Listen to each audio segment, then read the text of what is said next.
Okay, so by the looks of it, we finished on page 45 in the 12 and 12 after the first full paragraph. So for anyone who's new, we're in the 12 and 12, reading step 4 as part of an extrapolation on step 6. We're talking about the subtlety of the defects of character that the step 4 describes, so that we are able to see certain things within ourselves that we're able to bring to God and ask for help in relinquishment and trying something different. But before we do that, let's start with our prayers. And I'm Bill, and I'm an alcoholic. God, I ask you for, God, I just want to thank you for today. I want to thank you for the beautiful day it is out in Calgary today. Thank you for my job, the ability that you've given me to be of service to you and your kids. Creator, I ask for prayers for all of the people on Sutena and all of our First Nations people that are suffering from various spiritual maladies, that you help our people. And Creator, I ask for help of all people, anyone who's suffering and struggling with the malady, that you guide them and shine a light within them so that they can find that way out, if it be thy will. Creator, I ask for your guidance tonight, your clarity, your courage, your wisdom and direction as we go through this material. I ask that you bring the memories and the words that are best able to serve people and myself in my own healing journey. Creator, I thank you for the people who inspire me to change their lives and to do the hard things. Creator, I thank you for all the experiences of pain that you've given me that I could learn and grow from. And I don't ask for more, but I ask you for the courage, if they do come, that I'm able to navigate all my challenges and darkness with you. Thank you, Creator. Hi. And oh yeah, thanks for my partner in this study, Janine, for being here and making the efforts to just get here with her busy life. And thank you. Hi. God, thank you for the day, and that I got a good night's sleep last night before the book study.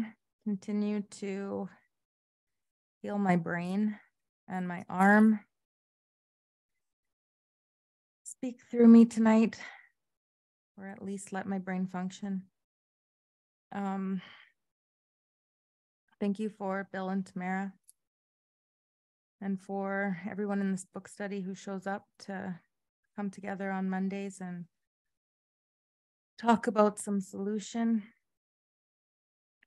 Thank you for the problems that you put in front of me, and for my emotions that show me which way I need to go and which way I need to not go. Mostly thank you for the people that you put in front of me, who talk things out with me and redirect me and are available to help me navigate stuff when I can't see it. Thank you for Maze, who told me today, stop feeding him candy because I'm going to make him sick. And he just makes me laugh, and I'm so grateful that that happened. Thank you for my vehicle, that I can get to places. I'm going to also just say, please, whatever's going on with my dog, can you give a hand there? Thank you for the program of Alcoholics Anonymous, mostly.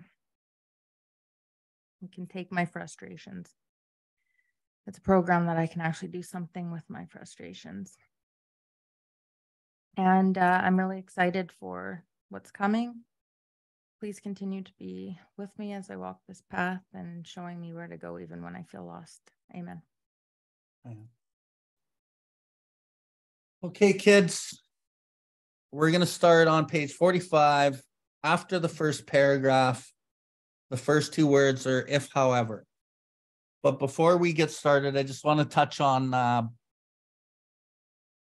So when we do the step 3 prayer, right? So some of you have heard this, and I'm just going to reiterate it, and I'm sure I will many times as we keep going through the study. Build with me, do with me as thou wilt. That's essentially that's what step 6 is about. Step 6 is about allowing God to build with you and do with you as he will. The thing about it, like we read a couple of weeks ago when we started step 6, was,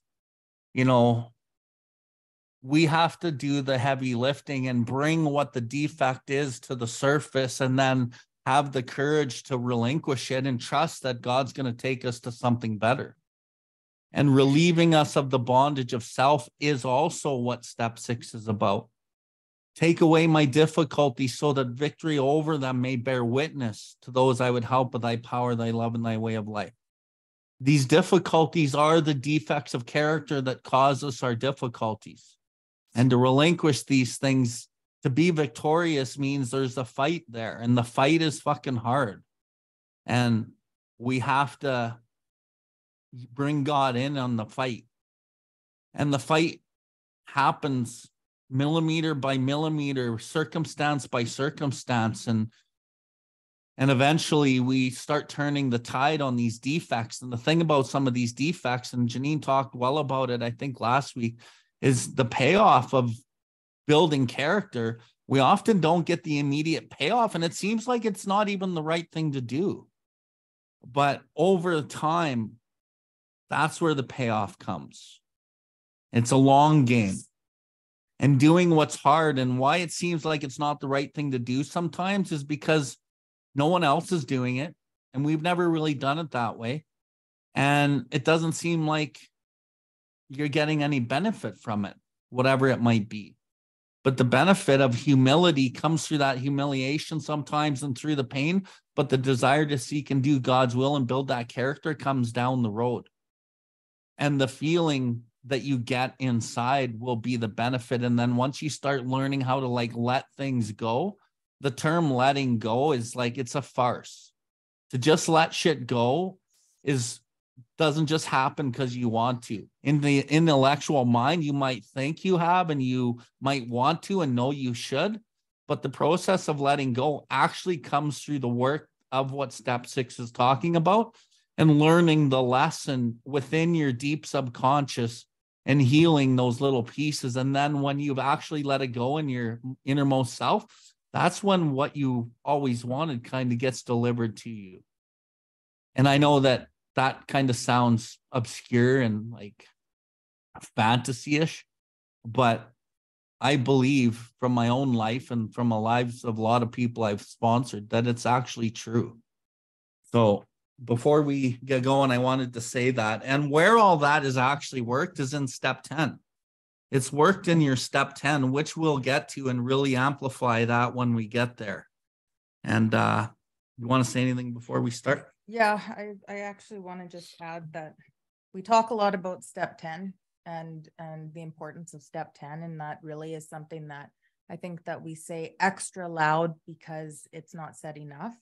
But I think that in saying it extra loud, then we forget that step 11 is it's got to be just as important. And when we get up to step 11, we'll see the breakdown. And I think one of the things that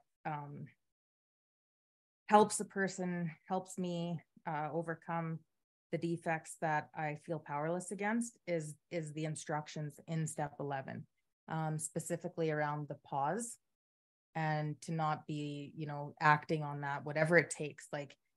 I kind of think of self as my thinking, and my thinking is the thing that's the problem. And if I am just reacting to life, I don't know if my thinking is right or wrong. But if I'm upset, I stop and I pause. And that pause has been really helpful, because in the pause, when I can't see self and I don't know what direction to go, I get quiet, which doesn't mean I'm doing the right thing, but I know for sure I'm not lashing out and I'm not harming people like I used to do. So for me, being, early recovery-ish, that pause has been really important. And that step 11, the instructions for the day, like setting your day up, when we think of the 24 hours ahead, even that is a big reset. So as much as we talk about step 10, like it's really super important, and we say it loudly because it's not said enough what that looks like and how it's actually done in day to day. But the step 11 part slows things down, offers the pause, and it gives you the step-by-step instructions, which we'll get to when we get to step 11. Okay. So let's start. If, however, our natural disposition is inclined to self-righteousness or grandiosity, our reaction will be just the opposite. We will be offended at AA's suggested inventory. No doubt we shall point with pride to the good lives we thought we lived before the bottles cut us down. We shall claim that our serious character defects, if we have any at all, may have been caused chiefly by excessive drinking. This being so, we think logically follows that sobriety first and last and all the time is the only thing we need to work for. So, okay, I'll just keep going. We believe that our one-time good characters will be revived the moment we quit alcohol. If we were pretty nice people all along, except for drinking, what need is there for a moral inventory now that we're sober? We also clutch at another wonderful excuse for avoiding inventory. Our present anxieties and troubles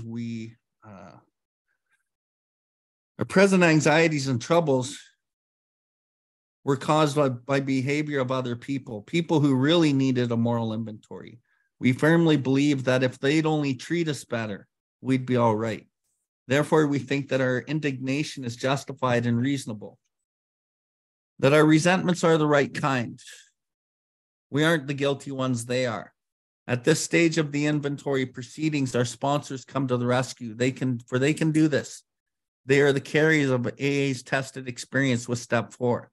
They comfort the melancholy, one by first showing them that his case is not strange or different, that his character defects are probably no more numerous or worse than anyone else's in AA. The sponsor promptly proves by talking freely and easily without exhibitionism about his own defects, past and present. This calm yet realistic stock taking is immensely reassuring. The sponsor probably points out that the newcomer has some assets which can be noted along with his liabilities. This tends to clear away the morbidity and encourage balance. As soon as he begins to be more objective, the newcomer can fearlessly rather than fearfully look at his own defects. The sponsors of those who feel they need no inventory are confronted with quite another problem. This is because people who are driven by pride of self unconsciously blind themselves to their liabilities. These newcomers scarcely need comforting. The problem is to help them discover a chink in the walls their ego is built through which the light of reason can shine. Okay, I'm going to stop there. And I think we actually did read this, but that's okay. Some new things came to mind. So back on 45, 2/3 of the way down, you'll see this being so, we think it logically follows that sobriety first, last, and all the time is the only thing we need to work for. So typically in the program, in the rooms of Alcoholics Anonymous, Cocaine Anonymous, whatever anonymous program that you're in, the issue at hand in the title of the fellowship, so let's use Alcoholics Anonymous, that it's all about the alcohol. It's kind of like a smoke and mirrors thing because it's really not about the alcohol. But you go to lots of rooms and that's all they care about. That's all they talk about. And that's all they focus on. And a lot of those rooms are really, really sick. Those areas of the program aren't doing well with the emotional sobriety of the people in the program. The thing about that is it's littered with so much theory and opinion of what they think it is, and it's not out of the literature, that it actually infects newcomers, and newcomers get the skewed message of that that's what they think it is too. And then because so many people are trying to manage their own life and just not stay sober and live with the best of intention, there's a lot of fighting everyone and everything still. So that's just to be noted. And I'm not here to knock down other people or other rooms or messages, but I'm here to tell you what I think and what I've seen. And that's something huge. It's not about alcohol, okay? I think that that's also because it's not just the rooms, it's society as a whole, where you know, like I have a sponsee that her son is in and out of sobriety, physical sobriety, and working with her to not get her hopes up, because physical sobriety is nothing really. That doesn't mean anything. And in fact, like that really, it's the chances of that lasting is so low. But I think that comes from, you know, if you go to an addiction counselor, the goal is, do you want to quit or do you want to just moderate? You know, that's how the conversation will start off. And it's not, I'm here for emotional sobriety. It's like, you're there to figure out the use, you know, and sometimes that doesn't even look like stopping altogether with an addiction counselor. You know, it's like, it's a totally different approach. And the message everywhere is, you're doing well as long as you're not using the substance. But we know that if you just stop drinking, if you're really the real deal alcoholic as described in the book, your problems get worse. And your problems, like I said, are your thinking. It has nothing to do with the alcohol. We need a solution to the thinking. And because I'm an alcoholic, I reached for alcohol. But when I stop drinking, my thinking goes bonkers. Like, I'm worse without it for a minute. And I need a solution, which is what the steps have offered me. Okay. And she's bang on. I agree with everything you just said. Next paragraph, we also clutch at another wonderful excuse for avoiding inventory. And this is like, at any point in recovery, our present anxieties and troubles are caused by the behavior of other people who really need a moral inventory. We firmly believe that if they'd only treat us better, we'd be all right. And, you know, I see that over and over and over, that we just blame other people, even in the program, right? That's part of the theory of the program, is people are going to try to practice these principles, just self-willed principles into their affairs. But then they get the skewed idea that it's okay to just blame other people. And it happens over and over. So they're not looking at themselves. I just was doing some work with a guy who's been around a long time.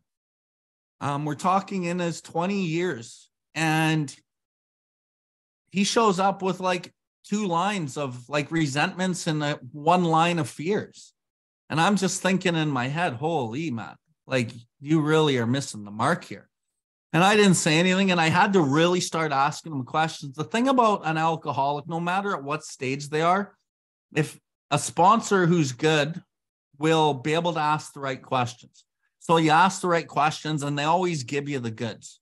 And because they want to be honest, they're not going to lie for the most part. They might try to blind themselves to the truth, but that's where the questions of really come in, of learning how to articulate and read the signs of the person you're working with so that they're giving you all the goods.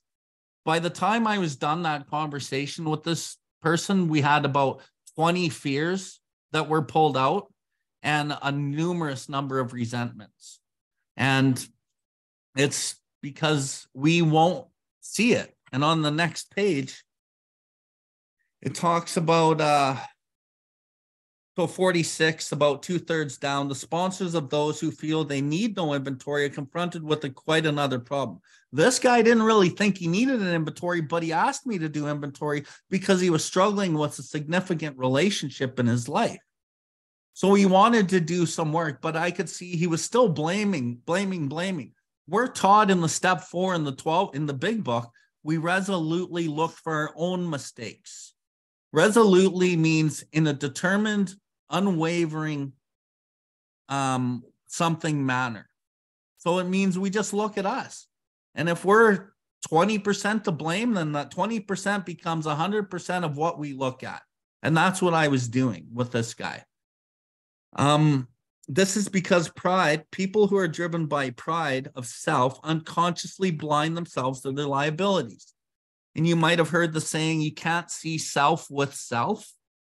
If you're stuck in self, you can't always see self, especially as time goes on, which is why it's so important to have a sponsor. Have your God-centered 12-step pillars that you're talking about your life with, not just certain things, but your life in general, your relationships in intimate, at work, with your friendships, and kind of like bringing things up to the surface, because things reveal themselves in spite of yourself when you're talking about things. So that's super important for the dishonesty. In the step 10, where this work actually is practically applied, it says we continue to watch for selfishness, dishonesty, resentment, and fear. When they crop up, we ask God to remove them at once, and we discuss them with somebody immediately. The thing about resentment is we have a full way to do inventory, and we know how to do it, and then we take it to our sponsor and we talk about it, because that's part of a step 4 process. No problem. Fears, we also have a fear inventory. We list it, we do the columns, and then we take it to our sponsor and we talk it out. The thing that we don't have is we don't have a selfishness or a dishonesty process. So it's so important to talk with others, because the dishonesty is cunning and it hides itself. So you kind of out yourself with the dishonesty by talking to somebody else. So that's the process of coming out with the dishonesty. There's no actual process here, right? And sometimes as we get time in the program, we blind ourselves and we don't see the truth. Okay, I'll just finish with this. The problem is to help them discover the chink in the walls their ego is built through which the light of reason can shine.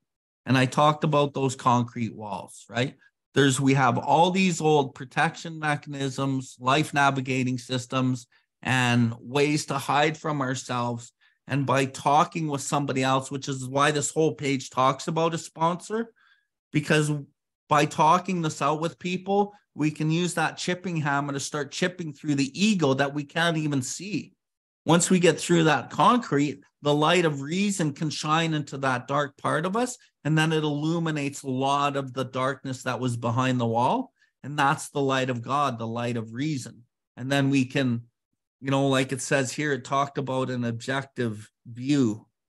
Couple lines up. As soon as he begins to be more objective, the newcomer can fearlessly rather than fearfully look at his own defects. Objectively means an open mind from a different perspective. And once we can open our mind at our own judgments and beliefs and mechanisms to keep us safe, then we can fearlessly rather than fearfully look at these defects. But a lot of these subtler pride defects, they don't want to be outed or exposed because they're actually tied into my identity today. And if I admit that, then my pride gets hurt. So it's hard, right? And a big thing is like spiritual superiority. As we get some time in, it blocks us and hides us from that. So yeah, that's it.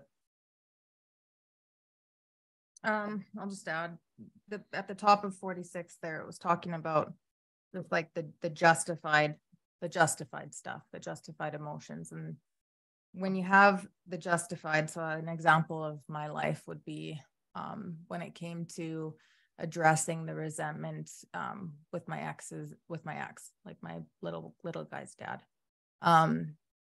It looked like me getting out of treatment and then him kind of demanding an amends and then asking for one in an indirect way. And then there was just this pressure and expectation around the amend. And I had such a block. And when he brought it up, it was not helpful either. And I couldn't figure out what the block was because I couldn't even see my part yet. And it took the second round of steps, but even when I came out of like a solid, and when I say second round, I mean like after the treatment steps. But when I came out of that round, I still like, I could see like my part sort of like, but it didn't feel like that was my part, like I felt like I that was something I did. But if I would have said this was my part to him, it wouldn't have hit. But I couldn't figure out what that was. So I had to like listen to what he was saying to me when we were fighting. And that's how I figured it out. And he said, you were always saying that you loved me. And then that was kind of the theme. And I was like, holy crap. This is what I would go along with things and not speak up, and, the level of dishonesty and people pleasing and, rescuing and what I do. And so when I heard that, I was like, okay, that's it. So I had jotted it down because I'm like, I'm going to make this amends. And I was still blocked because I'm like, he was worse. He did this, this, and this, and this, and this, and this, and this. And so what if I went along with him? Because you would too, because look how scary he is and la da da da. And I couldn't get past the part of like, I was so focused on what he did because it was wrong, and it was wrong on so many levels. And therefore, how can I go with my petty thing of pretending I loved him compared to what, and it was such a mind game for me. And the process of that, like, we can't rush through the steps, like we can, but like you can't rush through like the lessons that life teaches as things go on and as you grow and develop as a person. I was listening to a podcast yesterday, and the guy was talking about just like his experience over the last 20 years in a program. And he's like, I came in my 20s, and then I had my daughters, and now I have my grandkids. And, I do a round of steps, every year. And I do that because of the step 8. Every time I do a step 8, I see things differently because now I'm looking at it as a father.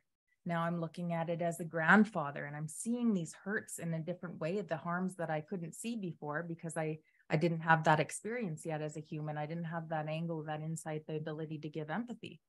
And so it's like that. And it's like now today, my relationship with my son's dad is good. I wouldn't say that we've sat down and had the solid amends where I've said this directly, and it will come, and I'm willing. It's just, it hasn't presented. I'm willing because the resentment's gone, because I now see it a totally different way. And I listened to what he said, and that defect, it's pretty perverse for me. Like, it comes up in a lot of ways. So now that I can see it, I really think that my part was just as gruesome as his part. And I don't see it as this justified anger anymore, but that did not come from talking to a family counselor in treatment. And that did not come from pretending everything was okay with him after. That did not come from time. That did not come from a second round of steps.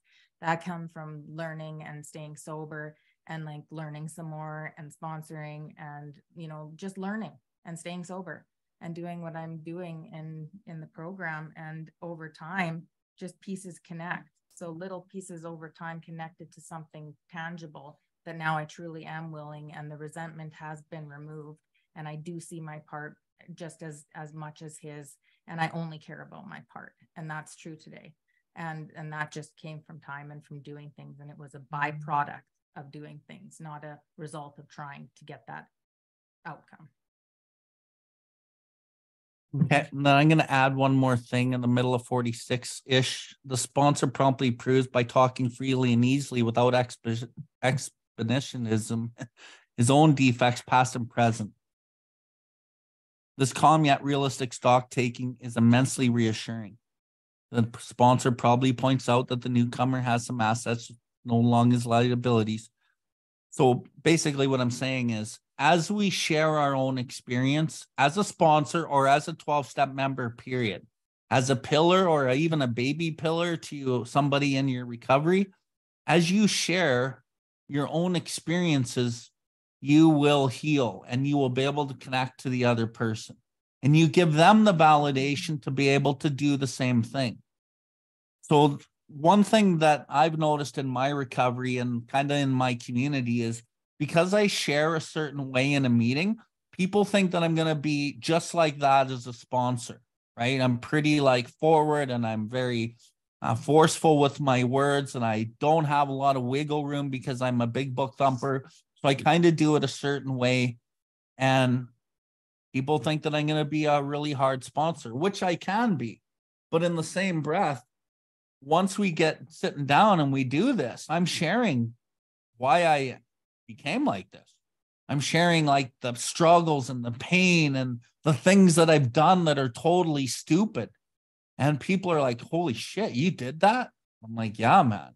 That's why, boom. And then I use that experience as a lesson on like my step 6. And then how hard it was to let whatever that was go, and how much humiliation I might have suffered in the eyes of other people, and how it pushed me to keep going, to keep trying, and how I could only let my pillars know, certain things because nobody else would believe me anyway.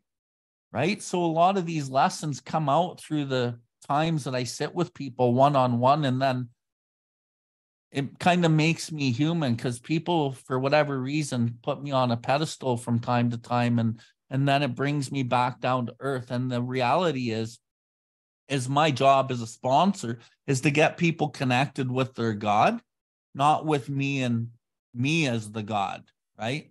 But I've noticed that can happen through the times that I've sponsored, but I'm aware of that and I don't let that happen. Although I might at the beginning because we need to create some momentum, but the main goal is you need a connection with fucking God, period.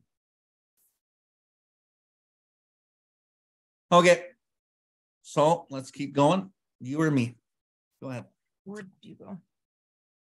First off, they can be told that the majority of AA members have suffered severely from self-justification during their drinking days. For most of us, self-justification was the maker of excuses. Excuses, of course, for more drinking and for all kinds of crazy damaging conduct. We had made an invention of alibi a fine art. We had to drink because times were hard or times were good. We had to drink because at home we were smothered with love or we got none at all. We had to drink because at work we were great successes or dismal failures. We had to drink because our nation had won a war or lost peace. So it went ad infinitum. We thought conditions drove us to drink, and when we tried to correct these conditions and found that we couldn't to our entire satisfaction, our drinking went out of hand and we became alcoholics. It never occurred to us that we needed to change ourselves to meet the conditions, whatever they were. But in AA, we slowly learned that something had to be done about our vengeful resentment, self-pity, and unwarranted pride. We had to see that every time we played the big shot, we turned people against us.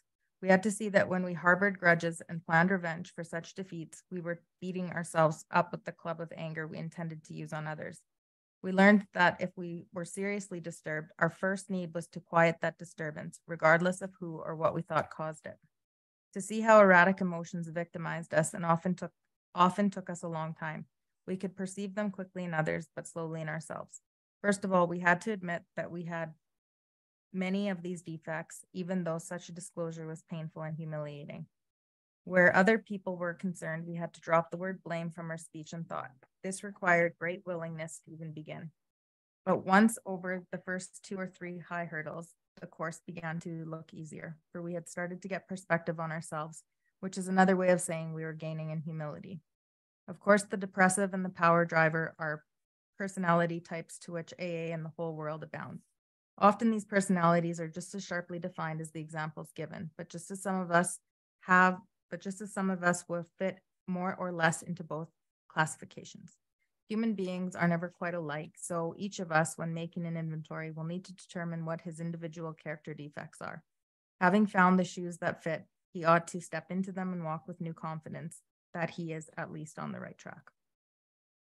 Okay, going back to 47 at the top of the page, it talks about, well, almost top of the page, we thought conditions drove us to drink. So often in our defects, we think it's the conditions that actually are aggravating our defects, right? In the chapter where it talks about acceptance is the answer, we find some person, place, or thing unacceptable to us. Well, we're trying to get to a place where we can accept God's world exactly how it is supposed to be. In that same chapter, it talks about nothing, absolutely nothing is out of place in God's world. But to come to terms with that through the journey, especially in the first few years, it's really hard when certain things are happening that don't seem fair and blah, blah, blah, blah, blah, right? But it takes time to get to that stage. And once you get to that stage, you realize that it's not the conditions that are actually doing it to you. It's the belief that you carry about how things should be in any given situation. So it's an old idea, and we have to let go of these old ideas, or the result of serenity is nil. So learning how to, let's say, let go so that you can get to a place of serenity is actually hard, and it takes the work involved to look at yourself. Like it says down here on the next paragraph, we learned that if we were seriously disturbed, our first need was to quiet the disturbance, regardless of who or what caused it. So we got to be aware of what we're thinking and what we're feeling. If you're aware, then you can be willing. So always in this program, and this is really what step 10 is about, we continue to watch for my thinking and my feeling. When it crops up and I notice it, we ask God to help us with it at once. We talk to somebody immediately. Why would I talk to somebody immediately when I'm anxious or depressed or self-righteous or whatever? Because I got to stop living my life the old way with the best of intention. And I have to start living a new way. I am now living on a different plane, the basis of trusting and relying upon God. And I got to take these difficulties of anxiety, fear, judgment, expectations, expose those things and fucking toss them aside. But it's not easy, right? So it says back again to 47, middle of the page. We had to see that every time we played the big shot, we turned people against us. And looking at your own life where you kind of play the big shot and how people actually repel from that because it's based in the ego. But also previously last week, we talked about pride in reverse. So when you play the not big shot, but now you're playing like the fucking victim or the martyr, you also do the exact same thing. You push people away. And typically when you play the big shot, a lot of people aren't really co-signing the big shotism because people don't really co-sign the big shotism because our society kind of teaches us that that's kind of gross, right? But our society has also taught us that when you play the martyr and the victim, we're supposed to stroke your back and fucking make you feel good and give you all the compassion that you need. The thing with giving somebody that plays the victim that's very, depressive and not doing well that way is we give them the validation that it's okay to stay that way. And then they never grow up. Disillusionment and helplessness are their lot. So sometimes in this program, we have to care more about that person's life than their feelings. And to tell somebody that's really depressive, that's living in that, because not everyone's going to, right? Like a depressive person who's playing the victim and the martyr, they're going to interact with, let's say, 20 people. 19 of those people are going to stroke that ego, that pride in reverse, and it's not going to help that person, but they're going to get that sense of relief in those moments, and it feels good. The problem is it doesn't fucking help them. But that one person who says, you know what, you got to get off your pity pot. You got to take responsibility for your own suffering, and you got to do something small to fucking start changing it and take that first step. Maybe that's getting up and do your dishes. Maybe that's fucking getting up and making your bed and doing your dishes the next day. You kind of fucking stack it up millimeter by millimeter, and you encourage that person to fucking take the steps because the 19 other people aren't. Why? Because what we do in this program goes counter to the culture that we live in. But that shit'll kill us, right? So just a little note there. And to see next paragraph, bottom of 47. You want to share anything on what I just said? I was just going to add that. Go ahead. I was going to talk vibrationally, energy wise, like when somebody's in that low energy state and you're trying to soothe that, you're dropping down there, and the encouragement is actually vital.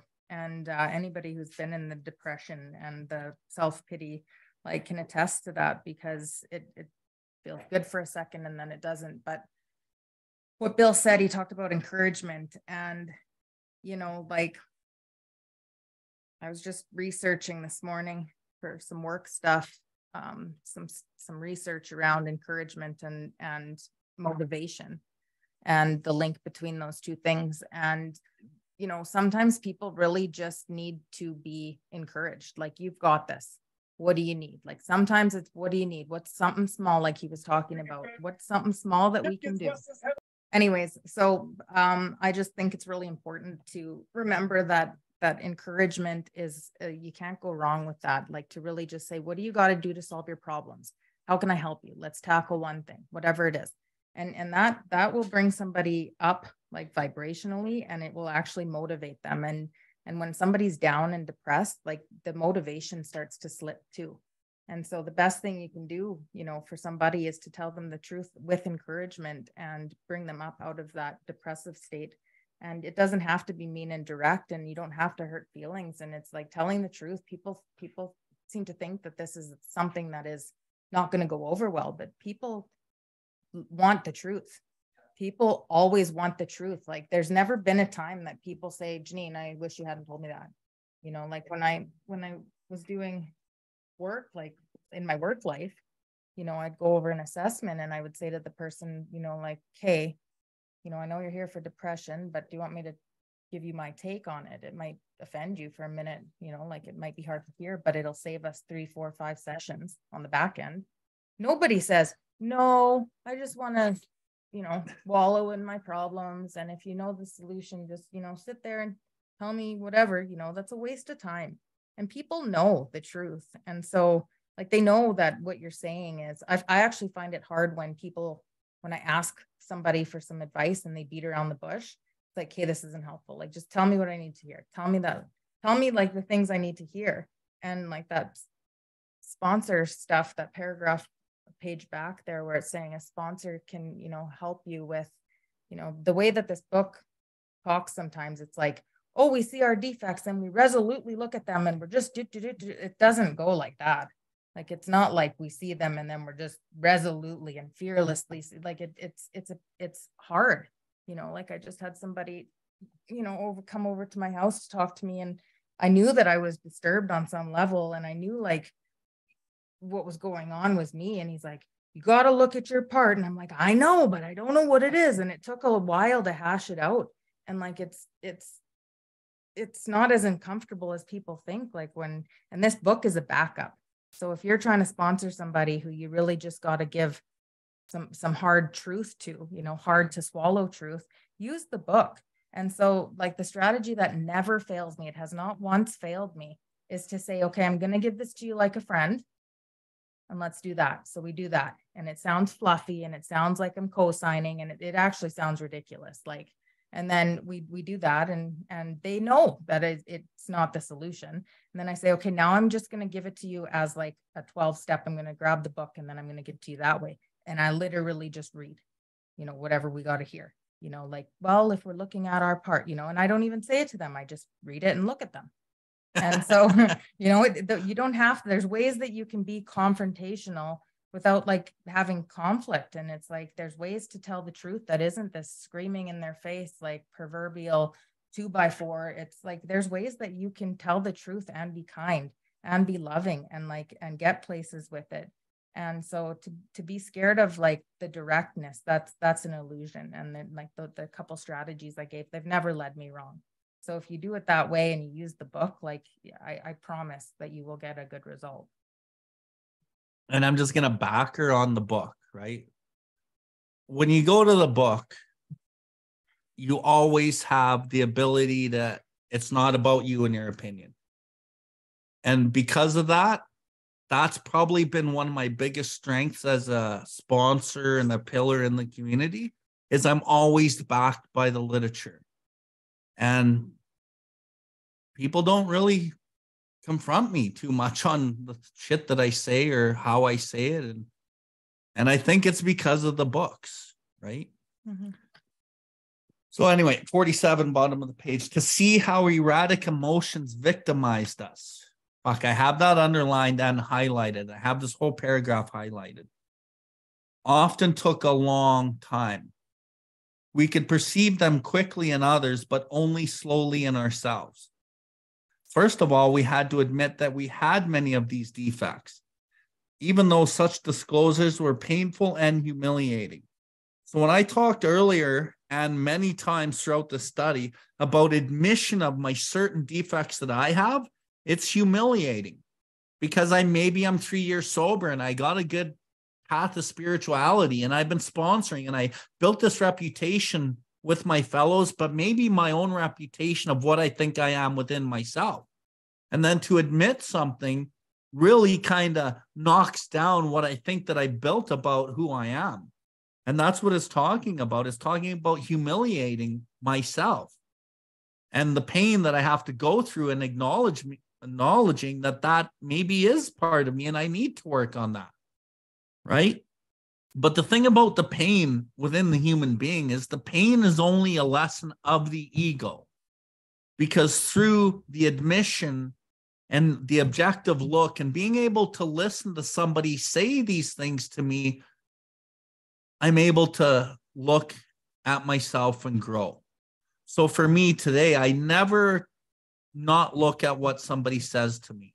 I always try to at least find something I can look at and work on and see if there's some truth in it. Although they might be just like laying it out in a really nasty way, I still look at it, right? First of all, we had to admit these defects, even though such disclosures were painful and humiliating. Where other people were concerned, we had to drop the word blame from our speech and thought. So we might be able to practice self-restraint and not say anything, but how do we take it out of our thought? This is the step that separates the boys and the men. The boys are going to seek a self-determined objective, and the men are going to seek a perfect objective of God. So in the process of the 10, we continue to watch for selfishness, dishonesty, resentment, and fear. When they crop up, we ask God to remove them at once. We talk to somebody immediately. We make amends quickly if we have harmed anyone. But then it says we resolutely turn our thoughts to someone we can help. Resolutely means in a determined, unwavering, purposeful manner. We really amp up the other person, and we pray for them, and we wish for the best for them when we ask God for help to give them everything that they ever wanted. And that is how we change the thought. But you got to be willing to relinquish the judgment that you have still. So as we sit in meetings and we sit on the bus and we sit at work and we have thoughts, we have agitation, we have judgments, being hyper aware of these thoughts and then doing something in those subtle moments is where the shit really rubber meets the road. Does that happen right away? No. It takes time. Typically, your average person is just going to maybe practice self-restraint, and they're going to not say anything. And then they're thinking they're practicing the principle in all of their affairs of acceptance. But really, they're not accepting anything. They've just shut their mouth and not made it worse, which is good because you got to start somewhere. That's a good starting place. Right? I think that's got to be the starting place. And then you got to do the rest of it. What it's saying here is like, you got to get the thinking to be out of your head, and like going back to the thinking as like the disease of self. You need somebody to intervene on that, because I can be sitting there thinking that I'm thinking, okay, I could try and think differently. I can do something to take my mind off something I can do, but I can't change my own thinking. Like that's what I'm powerless against, is my own thinking and my thoughts and the things. If I didn't believe what I believe, I'd change my thoughts, but I'm convinced that what I think is right. And I can't see self from self. And so that's why, to have restraint, I'm far enough along to know that I'm not going to be lashing out on people, because that's clearly it's a sign. And then the spiritual axiom says, that's me, like, look at me, but I can't see it, so I can't think my way into seeing self. And so I need to bring somebody else in. And sometimes it takes more conversations of like, I'll be frustrated, I'll talk to somebody about it, and then I'll need to absorb it. And it's still not gone because I wasn't, fully like seeing what's going on. And it takes a bit of exploration. Recently, just the conclusions that I came to took, I don't know, 3 conversations. And then I was like, oh my God, I feel like this is something, but it took conversations with somebody, talking honestly about my thoughts. And, when Bill was talking about himself and the reputation that he has, and, just being somebody who knows the book, and there could be a pressure from that, and there can be assumptions from that. And how he said he holds himself to a certain level of, like how he's operating and integrity. I was thinking kind of the same thing around what I went through with my mental health, as working in the mental health field, and how I, the hiding it and trying to navigate and deflect and like minimize and trying all different kinds of things that weren't directly what I needed to do, because I was a mental health person working in a small community. And not only can I not access any services there because it's, you know, like the conflict of interest and you can't go where your clients, there was a whole thing, but not only those logistics of it, it was that there's a standard. Like, why would somebody come to a mental health professional who has struggles themselves? And that idea was completely flawed. And, you know, what this program says over and over is like, paradoxically, spirituality is not the way of the weak. This is something that takes a lot of courage and strength. And I today have like red flags up around people who think that, or who come across or say or try and just live like they don't have any problems, because that's not how life is. That's impossible.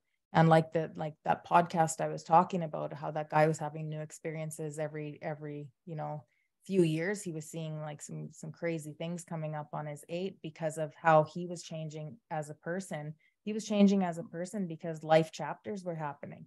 Life is happening and things are happening. And to just, you never get to a place that you're just like so spiritually fit that life isn't kicking you in the face sometimes. And like, as human beings, we have like God-given emotions and we have problems that are out of our control that are hard to accept. You know, like there's a lot of things that life can bring us that'll take us down for a minute. And so to have a perfect program or a standard on yourself or other people that they're never going to go through things, they're never going to fall short, that they somehow have achieved this spiritual high ground that they can see self from self, that's impossible. Like, so people are going to fall from pedestals if you put them on there. And in fact, people who can admit their problems, who can stand up and say, hey, I'm 10 years sober. Hey, I'm 20 years sober. And this is what I'm going through. And this is what I struggle with.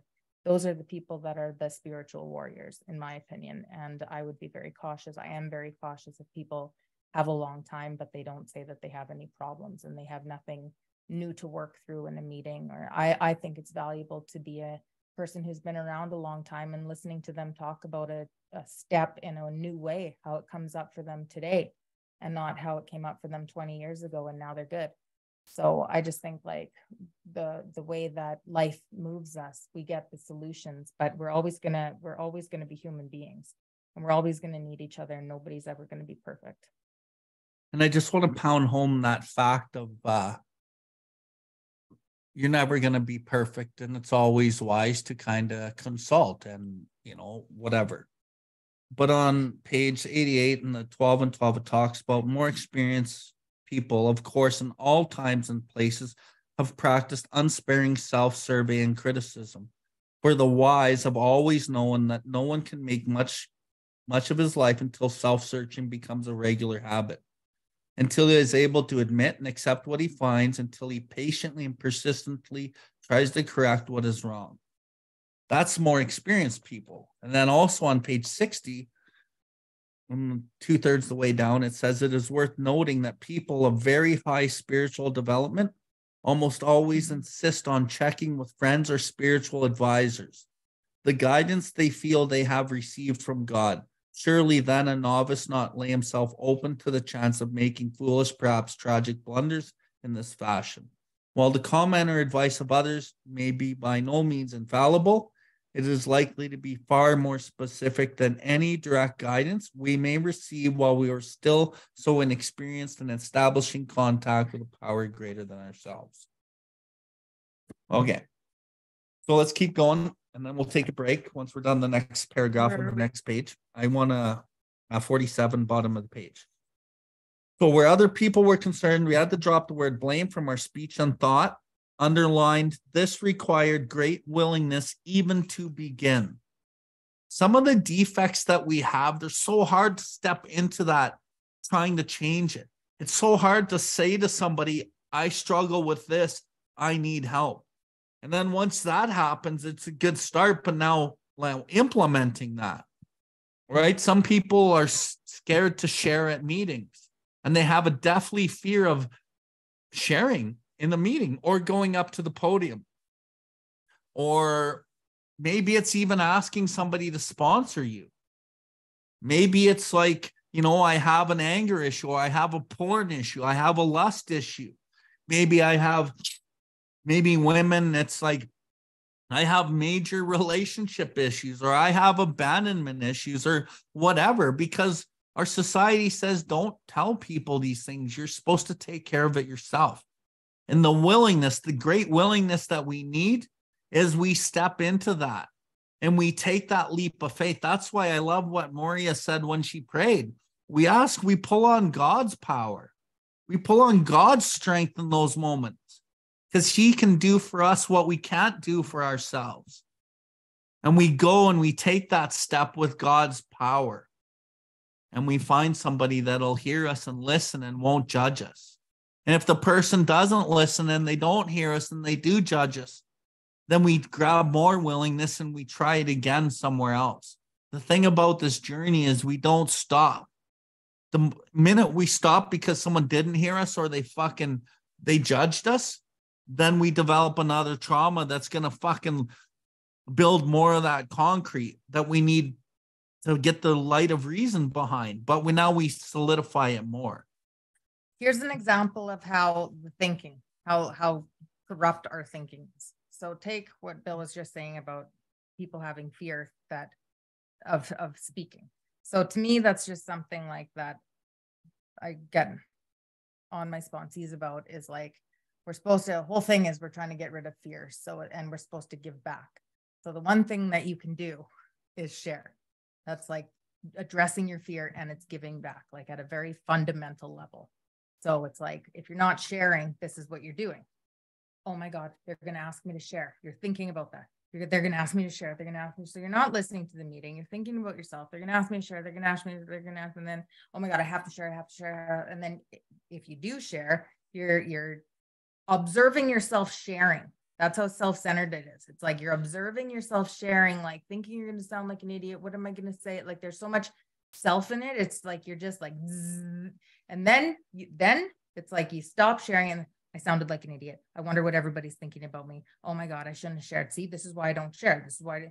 And then you just actually exacerbate the whole problem. And so it's like to just let that go, give it to God, and practice with that. And the truth, like this saved me, like from being like disclosing personal information. Say I had a fear around that. And that's not how we get it done here. We need our experiences to be revealed. And so Bill would always say, like, the truth doesn't need to be justified. And I was like, no, it actually doesn't.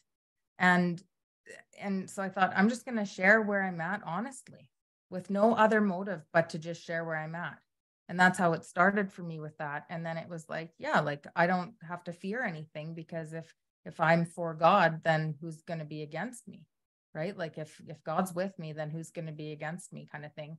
And so that's how it started for me, is like the little things that I don't have to fear these things. And if I'm sharing things with a good motive, things that are going to come at me that are seemingly bad, like it's this whole idea of like this fears and the stuff that goes on, it's all like in God's world, like you're protected, and what's happening around you isn't a result of, anything but what's supposed to be happening, and lessons to be learned, and the things that are going on. So to take the risks and just like give the new experiences is how you change your thinking.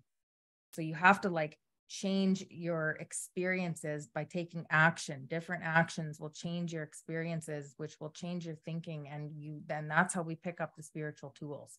When it says pick up the kit of spiritual tools, we do that by taking different actions, which cause new experiences, which then cause a different way of thinking. And that's the whole, how it says this all over the place. And then our thought life will be put on a different plane, because we are having new experiences, and we're going after things in a different way that isn't self-absorbed and self-focused.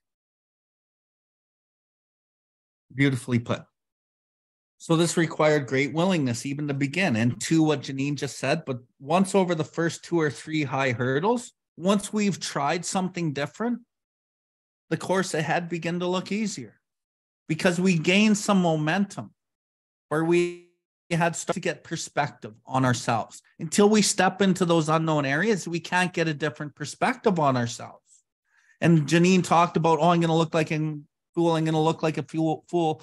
You know what? Expect to look like a bit of a fool when you try something new, because that's how you have to learn to do anything, is you got to look foolish at whatever it is. Yeah. Nobody starts out an expert. Right? When I learned how to skate, I looked like Bambi on ice, and I didn't know what I was doing. You know, whatever I try today, like one thing I won't do really is I won't do karaoke because I think I'm going to look like a fucking idiot. But I did do it finally. And then it wasn't that bad. And I'm probably willing to do it again. I'm still a little apprehensive, but you give me a Slayer, Rain and Blood, and I'm fucking going to try it out. You know, not many people might know that or like it, but that's how I got to get started, right? I need to see that. Where we had started to get perspective on ourselves, which in another way of saying we were gaining in humility. 1 sec. Yep. And so the perspective on ourselves that comes like, say you share and you do sound like an idiot and then nothing happens. Like nobody cares. And I'll tell you something. One time we were at this meeting. Do you remember that meeting we were at where the guy went on and on and on for like 20 minutes and people were walking out and I don't know what he was talking about. And I was texting him and I was just like, somebody give this guy a little hook off the stage here. And he went on and on and on. And so I went right into self, like, this is harmful. This is bad for newcomers. People are leaving. This is, two people came up to me after and was like, and I related to that guy. I'm like, what did you relate to in that? And then like, they both told me some like valid things. Like one of them was like, well, I know not to get into it. Like my last relationship was super toxic and it just reminded me of that. And I'm so grateful where I'm at. And I see how much I've changed and grown. I don't know what the other person said, but two people got something out of like what I thought was killing newcomers. So it's like, you never know who's going to take something. And how do you know, like, how are you just so all knowing that you can decide who's going to hear what and in what way? Like just pray and let God speak through you. If you sound like an idiot, you sound like an idiot, but that's your own judgment. That's like, you don't know. Nobody's going to come up to you and be like, hey, you sounded like an idiot. Because like, if you're giving it your best shot, you're saying where you're at, like that's it. And start there and you get a new experience and you start to go, oh, that wasn't so bad. Geez, nobody came up to me and said I looked like an idiot. Hey, somebody actually said, good share. Hey, nice to see you share. Good to see you stepping out of your comfort zone. You get a new perspective of yourself and you're collecting the new perspectives by stepping into the unknown. And you're building the love for yourself instead of the fear. Anyway, of course, the depressive and the power driver are personality extremes, types in which the whole world abound. Often these personalities are just as sharply defined as the examples given. But just as often, some of us will fit more or less into both classifications. Human beings are never quite alike. So each of us, when making an inventory, will need to determine what his individual character defects are. So once you know what they are, and asking your friends and people around you to help you with that is a good idea. You know, if I went and asked my daughters, what are the things that you think I could do better? I'm probably going to get a fucking shock of what they think. And it's probably going to hurt my pride because it's probably going to be like, well, you could be better at this and this and this and all those things I thought I was pretty good at. And it probably has to do with my fatherhood, right? Which I think I'm a pretty good father. But, you know, we need to hear these things. And having found the shoes that fit, once I know what it is, the shoes that fit, you want to step into them and walk with some new confidence that he at least is on the right track. And that is that momentum building that we need. And we need to keep going that path, right? Okay. So anyway, let's keep going. Go ahead, Janine. Middle of 48. Okay. Now let's ponder the need for the list of more glaring personality defects all of us have in varying degrees. To those having religious training, such a list would set forth serious violations of moral principles. Some others will think of this list as defects of character. Still others will call it an index of maladjustments. Some will become quite annoyed if there's talk about immorality, let alone sin. But all of those who are in the least reasonable will agree upon one point. There is plenty wrong with us alcoholics, about which plenty will have to be done if we are to expect sobriety, progress, and any real ability to cope with life. To avoid falling into confusion over the names of these defects should be called, let's take a universally recognized list of major human failings. The 7 deadly sins of pride, greed, lust, anger, gluttony, envy, and sloth. It is not by accident that the pride heads the procession. For pride, leading into self-justification, has always spurred by conscious or unconscious fears, is the basic breeder of most human difficulties, the chief block to true progress. Pride lures us into making demands upon ourselves and others which cannot be met without perverting or misusing our God-given instincts. When the satisfaction of our instincts for sex, security, and society become the sole object of our lives, then pride steps in to justify our excesses. All of these failings generate fear, a soul sickness in its own right. Then fear in turn generates more character defects. Unreasonable fear that our instincts will not be satisfied drives us to covet the possessions of others, to lust for sex and power, and to become angry when our instinctive demands are threatened, to be envious when the ambitions of others seem to be realized while ours are not. We eat, drink, and grab for more of everything we need, fearing we shall never have enough. And with genuine alarm at the prospect of work, we stay lazy. We loaf and procrastinate our best work grudgingly and under half steam. These fears are termites that ceaselessly devour the foundations of whatever sort of life we try to build. So when AA suggests a fearless moral inventory, it must seem to every newcomer that more is being asked of him to do than he can. Both his pride and his fear beat him back every time he tries to look at himself. Pride says, "You need not pass this way," and fear says, "You dare not look."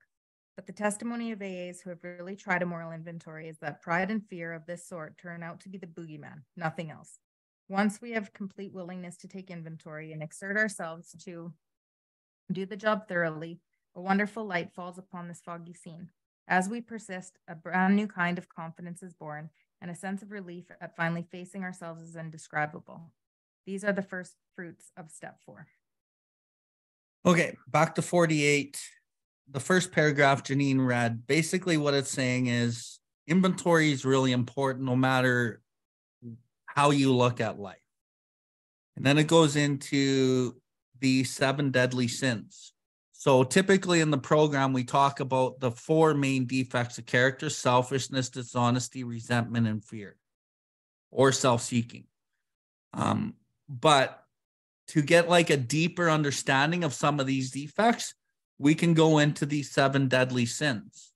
And you can look at each sin and then detail out some of your own defects off of that. Where am I envious, right? Am I envious at work in somebody else's abilities or how they're seen?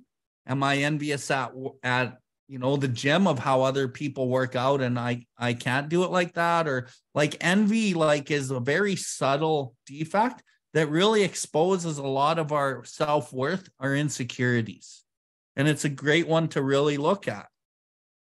Sloth, where can we look at where we can do better in our lives in different areas? Where am I slothful, right? It can be, in cooking. Maybe I'm lazy at home and I have all this food in the fridge and I cook a shitty meal because I'm just lazy, right? Anger, gluttony, envy, all of these can really amplify the defects that you're looking for. And it helps us to find the right shoes that fit. The thing about finding these things and looking at them is now you're forced to know them. You can't hide anymore from some of these things that you see. Some of the blindness to these defects is like bliss in a way, because we don't have to worry about it and we can justify and rationalize the most errant nonsense to suit our actions or our inaction in our life. But that doesn't really get us anywhere. So once we realize these things, then we can move towards the correction. The problem is that if we're not further enough along the plane or the train of recovery, we'll make ourselves feel worse by looking at these things. So there's a balance here, right?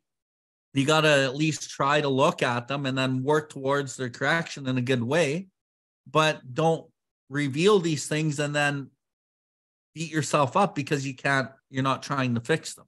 So there's a balance in everything, right? But the other thing I wanted to say, pride. So we have a sentiment of what we believe pride is. The thing about pride, from my perspective, is we have to redefine what pride is. To me, pride is the ego Ego is edging God out, EGO, edging God out. So it's absence of love. So then for me, pride is also part of the ego where I'm living in a fear. A lot of us think that pride is like good. I don't go with that perspective. I think pride is not good. Okay. So I re-identified pride as something to be attached to the ego, which is edging God out. If God is love, then it's absence of love in some way, shape, or form. But if you still don't have like a hard and fast line on what pride is, you'll still confuse yourself as you move forward. And you'll see what I mean if you do that. Anyway, for pride leading to self-justification, which is the best of intention and always spurred by conscious or unconscious fears. So a lot of the way that we navigate life with the best of intention in life is actually spurred by conscious or unconscious fears. When I'm just living life on the way the world of the material has taught me, a lot of the underlying motivations are based in fear. But I've never really looked at it because it's just the way that it is. But that's where rigorous honesty comes in. Rigorous means accurate. Let's peel back the layers of whatever this is so that I can see, holy shit, it's actually a fear. Why am I afraid to quit this job? If this job is eating away your soul. So you just accept it. Why? Because everybody needs a job. But it's actually eating parts of your soul away. And it actually affects your emotional security with your kids and with your husband or wife, with your friends. And it takes away certain parts of your authentic truth. And now you've sold pieces of yourself out for a job. And by identifying this, holy shit, I'm fearful to quit this job because I won't have a place to live and all of these other things that attach to it. Or maybe you're in a relationship that was based like 20 years ago in a value system that was the world of the material type of value system, where security in a home and bills and, the looks of you two when you got together was a big part of why you got together. And the ego really liked you guys attached to each other on each other's arm because you guys looked good as a couple because you were both handsome or pretty. Like these value systems of how you got together were actually skewed and based in ego. And that doesn't actually fare well down the road. So we got to look at, okay, well, maybe I'm not happy in this relationship because when I got into it, the value system that I lived by was based in a lot of egoic basis, fears, based in what society thought it should be. But now that I'm down the road here, I can't sell myself out. And sometimes, a lot of times in this program, people leave relationships that they've been in because they can't lie to themselves anymore. And they grow past it. And it's like, I go back to the treatment center tattoo, like that made sense to me at the time, this guy. And then now I can't even wrap my head around how we even had conversation. So it's like the things that, water finds its levels kind of thing. You grow past it. If you're doing the work and another person's not, either you're going to just stay down there. But if you're doing the work for real, then you're going to be growing past it and it will fall away without you fighting it. That's the thing, is like, I see people knowing they get to a place, and this is how it goes, is like the awareness comes first. And it's not like, oh, this person is like, not doing their work, or, you can see it and then you identify it, but then there's a pain that comes from that. And there's a stage where it's like, you really have to, see that you're outgrowing something. And there's a pain in that. There's a painful, and I just tell, like, I have a couple of sponsees actually going through this exact thing. And I said, don't rush the process, pray about it, keep doing your work, stay sober. It will just be removed. Like you just have to do what you're doing and not fight it, and don't force it. Because if you block the person and you're doing all this self stuff, you're going to end up unblocking them. I've learned that, if you just do the stuff, people will fall away, and it's like the problem never existed. That's how it's been for like the one relationship that I got out of in recovery. Like, I could not understand how a person could could not be with someone, and how I was ever going to leave this person, and how this was going to go for me to ever not have him in my life. And it had been a long relationship, and I just could not fathom life without him. And I just kept doing the stuff. And, like, I took the suggestions from my sponsor, and I talk about this sometimes, but long story short is that it went away as a result of doing what I needed to do. I just outgrew it, and it fell away. And it was a process of, like, we'd talk, and then we'd talk, and it would have confirmed that I didn't want it. And it was like that. And it was kind of messy, but it fell away. And so it fell away as a result of doing this stuff. So it's like, if you're doing the work, you will just continue to move in the direction that God takes you, and people will just fall away, and things will fall away. And going back to, like, the fear piece, like Bill was bringing up the job, like, for the job to fall away, if you know that there's a stage where it's like, this isn't working for me. And same thing for me, is like, oh, this wasn't working for me. And then I was like trying to do it again. And then I was like pissing around doing interviews for things that I didn't want to do. And, like, I was doing the same things, feeling it out, and then being like, okay, no, I'm past this. So again, it was like a kind of a one step ahead, one back, two ahead, one, and then it falls away. And then it's like, now I can't even imagine doing that type of work. And so none of this stuff, I don't think, is a clear cut, like, I have awareness and now it's changed. It's like you figure it out, and you figure it out through a little bit of pain, and you use that pain to just continue to put you back on the right path. And the boogeyman part that's mentioned here, I'm a big believer in just ripping off the Band-Aid. If you identify a fear, do the thing that you got to do the thing you're scared of. Because if you have a monster in the closet, you can stand there looking at the closet, and you can imagine 1,000 different monsters, and they can be all kinds of different sizes. It can be an Armageddon monster. But the minute you open the door, you only have one monster, not 1,000 to contend with. You just have the one monster that's behind the door, and that's it. Whatever it is, it's behind the door, and it's never like you imagined. It's way smaller when you look at it, and then you look at it directly, and then you can take it on. But when you got a closed closet door, it can be anything, and that's scarier. So you want to open the closet door, and you want to look directly at it, and then you contend with it with God and your supports. So whatever your fear is, you want to rip that Band-Aid off, and don't just stare at the closet door imagining 1,000 monsters. 10-4.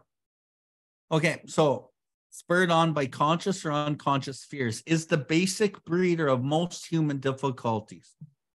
So any emotional deformity that you have is going to be based in fear. That's the period statement.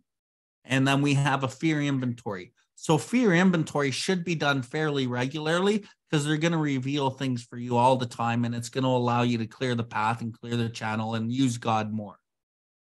And it says the chief block to true progress. This is a cool line. Pride lures us into making demands upon ourselves or upon others which cannot be met without perverting or misusing our God-given instincts. So let's say fear lures us into making demands upon ourselves or upon others that cannot be met without perverting or misusing our God-given instincts. So we have our God-given instincts that were described on the first page of this 12 and 12 step 4. Talked about sexual relation, material, emotional security, and companionship. These things are perfectly right, necessary, and God-given. Yet these instincts, so necessary for our existence, often far exceed their proper function. So when they're exceeding their proper function, they drive us powerfully, blindly, subtly. They start driving us. They dominate us. They insist upon ruling our lives, and they often will tyrannize us.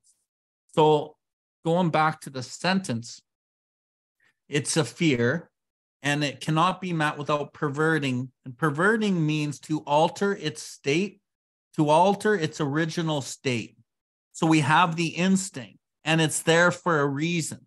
But we can manipulate that instinct and rationalize and justify whatever we want from its original state to work for us. And we misuse our God-given instincts, okay? So how can I give you an example? I can rationalize why I'm dating a certain person or why I'm cheating on my partner, because that partner is not giving me the love that I need, but I'm too afraid to break up with them. I'm too afraid to live on my own. So I can pervert that God-given instinct and take it from its original state and alter it to suit my own actions or my own inaction. And I misuse the God-given instincts. And that happens across the board. So anyway, when satisfaction of our instincts, so whatever I'm getting from my actions for sex, security, and society becomes the sole object of our lives, then pride steps in to justify our excesses.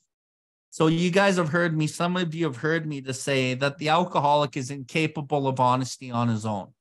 They will rationalize and justify the most errant bullshit to suit their actions in their life and their inaction.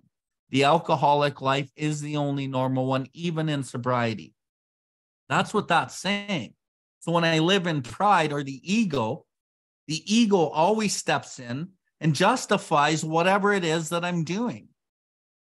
And the ego is absence of God because it's edged God out. And so I'm working in a fear. And then I will continually need to give that fear relief because the ego only gets relief and it never gets satisfied because there's nothing satisfying to the ego. That's why bringing God into these egoic places is so important, because the only thing more powerful that doesn't need any justification or needs for nothing is God. And when you think of God as love, you can identify that nothing can replace love. Love is indescribable. It needs for nothing. You don't have to justify it. And if you're justifying something, it's wrong. So the truth doesn't need justification. The truth of yourself and of love needs no justification. So if you're justifying something, my opinion, it's probably not right. And the journey of what we're talking about here is that journey of authentic truth. So you're getting to a place where you're authentically loving yourself and you can stand in the boundary of your own truth. You no longer have to set boundaries out of the insecurities and fears and the way society taught me to set boundaries. I can set it by going, that's not right for me. And I need to leave you. And this is why I'm really sorry. And I have to go. And I've learned along the way, my sponsor taught me that I'm not responsible for my partner's happiness. And I'm not responsible for anybody's happiness, but I am responsible for my own illness and my own path in life. And I can do all of these things in a kind and loving way. And although it might hurt, and I might not have the security of all the bells and whistles of the house that I lived in and the cars that I lived in and all these things, and I might have to take that step and listen to my own truth.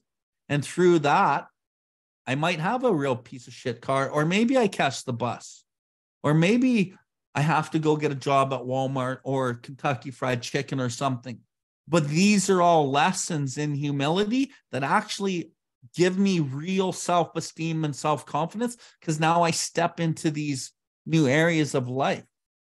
Like it said back here, great willingness. But once over the first 2 or 3 hurdles, the course ahead began to look easier, for we started to get a new perspective on ourselves. I start learning who I am, what I'm capable of, what will I accept and what I won't accept. And although there's pain involved, when you pull on that power and you listen to the truth, you don't have to justify anything to anybody. But it's not easy. That's why doing what's hard will make your life easy. But doing what's easy, staying in those situations and selling out pieces of your soul, makes your life hard, because you're fucking dishonoring your own consciousness of who you are. I am going to tell a little story about a time that I almost bought a house with my mother and didn't check in with any pillars. Recently. Yeah, this was actually like 2 or 3 months ago, 2 months ago, maybe. Anyways, so there's like 5 of us, and I was a little bit annoyed with her because she annoyed me. And so I was telling them about it. And so I got the feedback. And one of the things that was really, it stuck with me, is that I wanted to say, you know what? I'm setting the boundary. And then a friend of ours said, well, you can't set the boundary without explaining. Remember?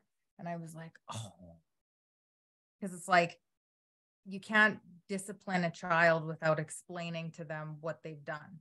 And like, so I can't just set the boundary like in my own mind. I have to actually have the conversation. And that aligned with me and stuck out because I really, this authenticity that I think that makes us whole, and finding out who you really are is the healing, and becoming the person that God always meant for us to be, like that is the healing. And so in part of that for me, and this is just my opinion, I also think that I have a responsibility to tell people the truth, and to not just do things in my own head. And when I am, when I have something to say it, and to do that with love and kindness, and not just go out, and I don't just throw opinions around at people, like, but when people ask my opinion or when something affects me, to tell somebody what is going on, and to not just be making these rogue moves or whatever in my own mind, thinking I'm doing God's work. No, I'm setting a boundary, like that. Really what that actually is, what I was trying to do was avoid a difficult conversation. And I was having fear, right? And so going back to alcoholics can rationalize and justify all kinds of shit. Like I totally, when I was saying that, I was talking to 4 pillars, and I was like, yeah, I'm just going to set the boundary. You guys are right, whatever. And then it was like, no.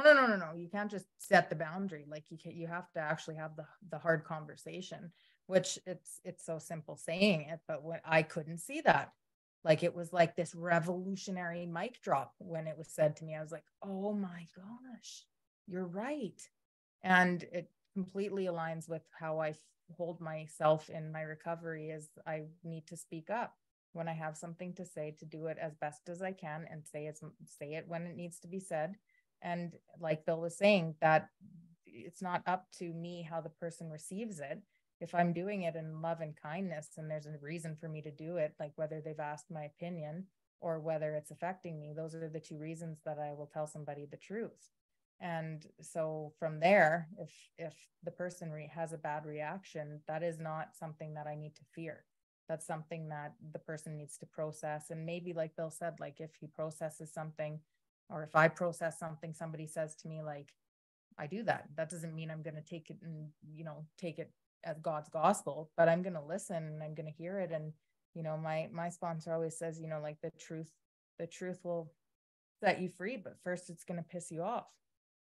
And if something pisses me off, something's in there, like, and I was taught to be an old instructor who was Al-Anon, and she talked about the light socket on my stomach. And if everything in life is just like, people's arms are little sockets, and experiences and if you get a jolt, that's an indicator that you need to look at something.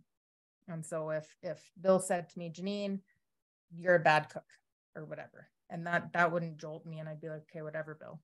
But if he said something to me like, oh, there's things, and then I get a jolt, then I know that it's something in me that I'm disturbed, and it's for a reason, and I need to look at that. So I use those jolts, as uncomfortable as they are, as it's the spiritual axiom. Like, when I'm disturbed, there's something in me.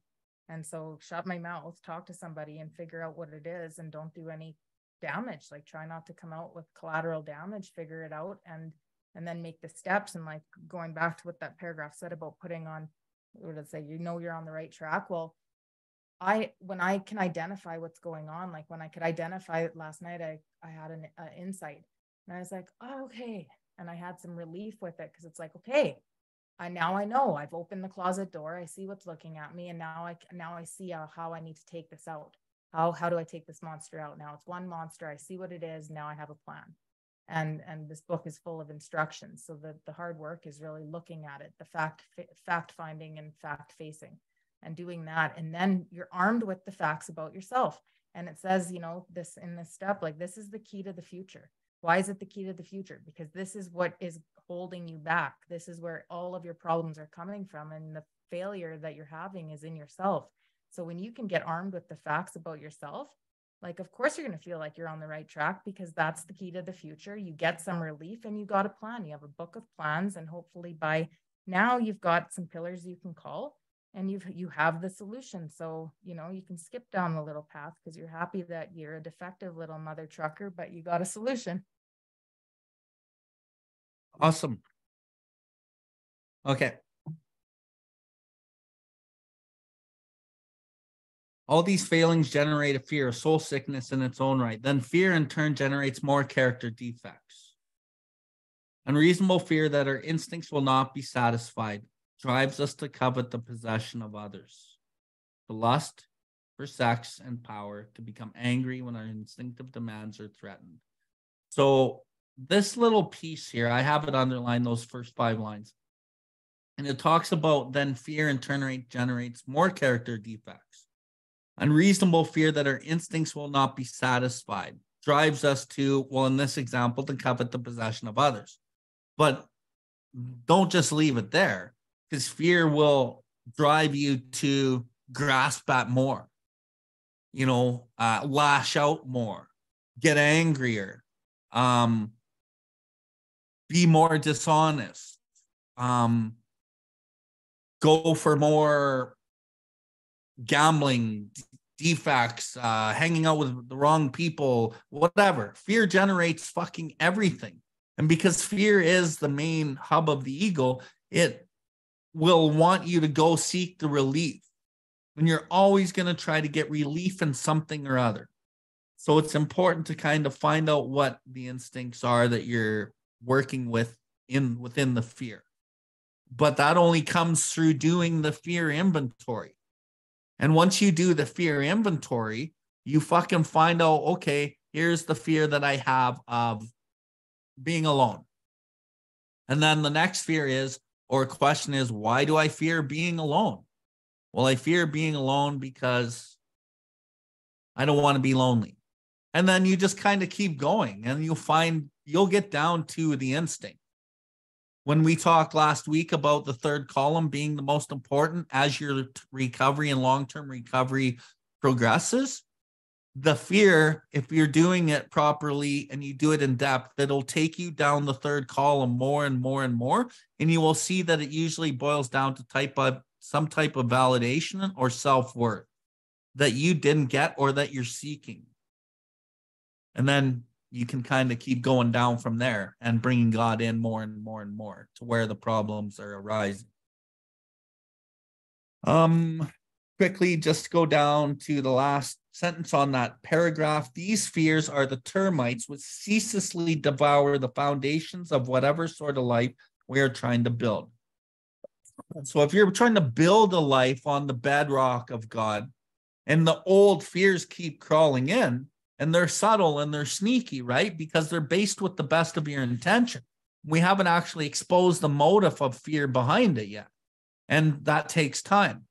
So what happens is these fears ceaselessly devour the foundation of the life you're trying to build. And think about that. These termites, they're little tiny little bugs you can barely see, and they just start chewing at your foundation of your life that you're trying to build. And then you're suffering again.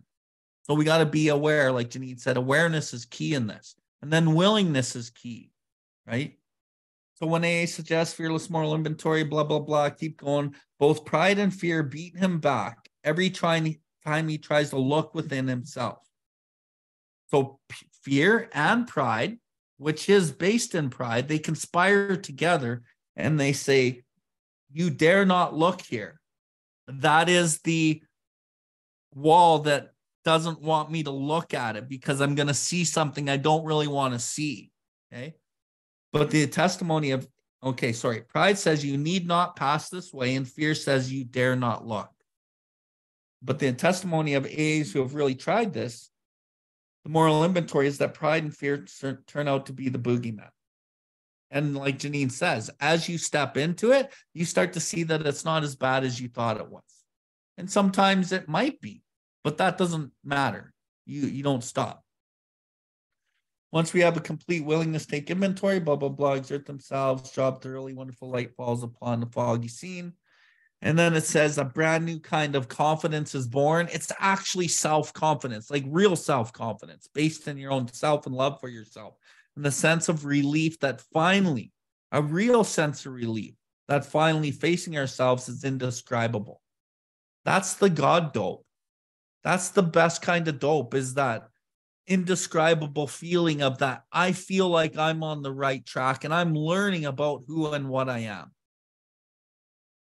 These are the first fruits of step 4. That's it. Okay. Here's one of my favorite lines in all of our literature. It's a line or paragraph that I quote often. And I'm going to kind of dissect it here. Okay, by now the newcomer, I'm going to erase that part because usually the newcomer doesn't get this. This takes time.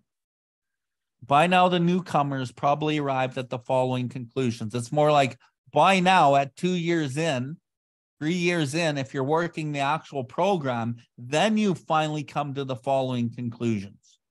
That his character defects, representing the instincts gone astray, have been the primary cause of his destructive drinking and his failure at life. And it's kind of backwards there. It's the character defects that actually cause the failure at life that causes the destructive drinking. But because we're trying to eliminate the drinking aspect of this as our first round, this is how he writes it. But unless he is now willing to work hard at the elimination of the worst of these defects, both sobriety and peace of mind will still elude him. That all the faulty foundation of his life will have to be torn out and built upon a new bedrock. Okay. So we've just talked a lot about different types of subtle defects. And we're going more deeper into the defects and the cunningness than normal. But we're only scratching the surface even still. So when you do your first step 4, it says we considered its common manifestations of self. In the first paragraph of step 5, it says we ascertained in a rough way what the trouble was.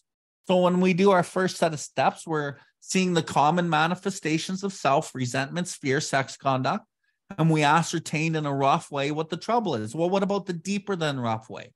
Well, we're kind of getting into some of the deeper than rough way tonight, but it also gets deeper and it's more broad than what we're even covering here, okay?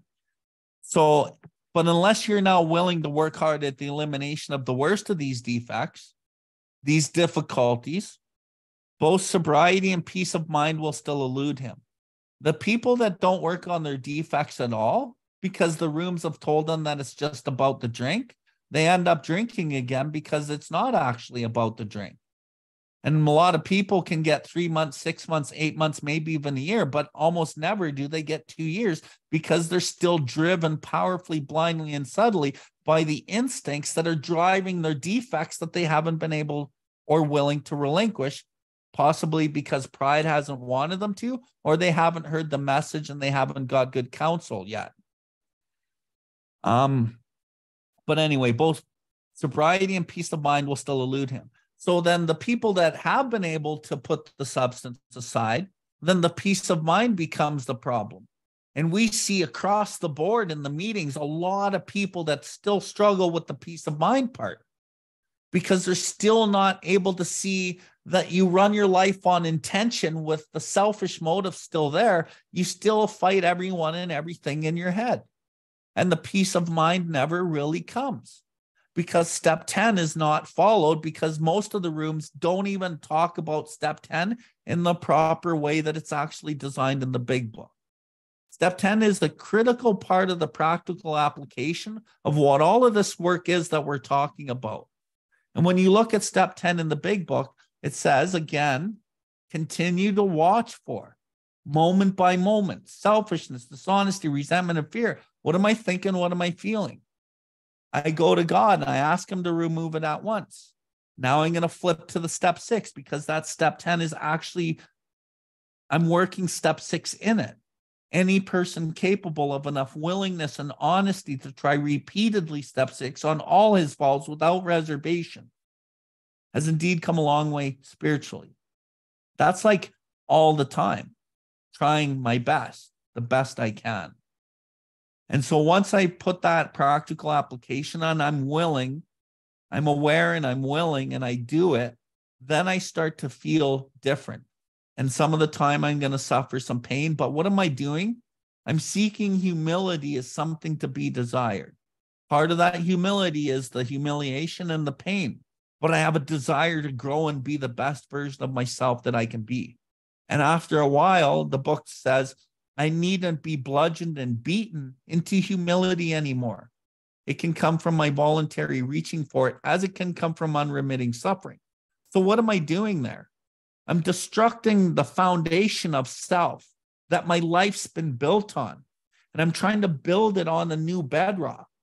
Because the first step in the solution is we ask God to remove it at once. We talk to somebody immediately. That person also guides us back to God. We're finding the causes and conditions of why I'm disturbed. We're casting it aside and we're bringing back love, and we're trying to navigate now with love again. So both sobriety and peace of mind will still elude him, that all the faulty foundation of life will have to be torn out and built upon a new bedrock. So a selfish self-centeredness is at the root of my problem. That must be smashed. And I have to dismantle that foundation of life. It's not my fault. Society taught me, my parents taught me, everybody taught me, and I took that and I ran with it, but it fucks up my life and it causes me lots of pain, and it eventually makes me drink. So that's not really my fault. It's just a statement of fact. Selfishness, self-centeredness, that is at the root of my trouble. And I must be rid of it or it will kill me. And there seems no way of entirely getting rid of the selfishness without God's help. I must have his aid. So what's the bedrock? Well, way back in We Agnostic, it talks about upon the simple cornerstone, a wonderfully effective spiritual structure could be built. What was the cornerstone? Do I believe in God, or am I even willing to believe in God? Upon that cornerstone. So the cornerstone is God. So I can have a cornerstone, which is God, but I can't fix it into place until I learn how to turn it over. So once I learn how to turn it over, that's when I fix the cornerstone in place. And that happens through the step 10 process. That is the essence of turning my will and my life over to the care of God. It doesn't happen by theory and understanding step 3 in the ego. It happens by practical application and a willingness and courage and honesty and open-mindedness to do what step 10 is saying.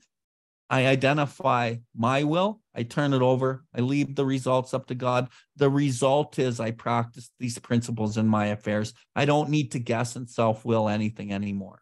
But I was just thinking as you were talking, I was thinking about how step 10 and people aren't talking about step 10. And in the 12 by 12, I had another moment one night on a fellowship meeting. I don't know, this light bulb went on about the acid test. And so it caught my attention where it's like, it's not even just removing the substance and having emotional sobriety. It's like the next level.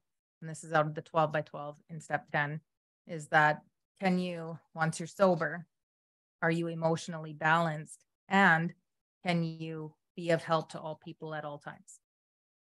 And so I think that that's become sort of a barometer of my own spiritual fitness in a day is like, do I feel like I can go through things and be going through uncertainty or going through various stressors or just, life is happening, and can I still be helpful? And I've seen that it's happened twice, that the first thing to go is me being helpful. That it's not the emotional sobriety. It's that it looks like this. And this is, it's happened twice. So now I'm developing a kind of a pattern, and I'm like, okay, that's something. So the first thing to go will be like, okay, I have to XYZ. I have to. So then I start to, I don't have time for this, or I have to deal with or contend with over here or whatever, or I'm feeling too stressed and I'm going to isolate to feel better. So I still haven't lost the emotional sobriety yet because I'm remedying it with isolation. So I still feel okay. I haven't even noticed that I've started to lose my emotional sobriety because now I'm like isolating, or I'm pulling back on certain things, or I'm, like I'm starting to seek something else, like a relationship or money or a job or whatever. Things are starting to come before helping others. And then from there, I start to get, and it doesn't take long, and it doesn't take long. And I believe that that's like the relapse starting before the relapse. That's what it looks like in my world, is that, you know, you stop helping, you start thinking about yourself again. And then you spend some time in there getting yourself all worked up in whatever ways it's coming out. And you stay there long enough, and boom, you've got a blank mental spot and you're drunk.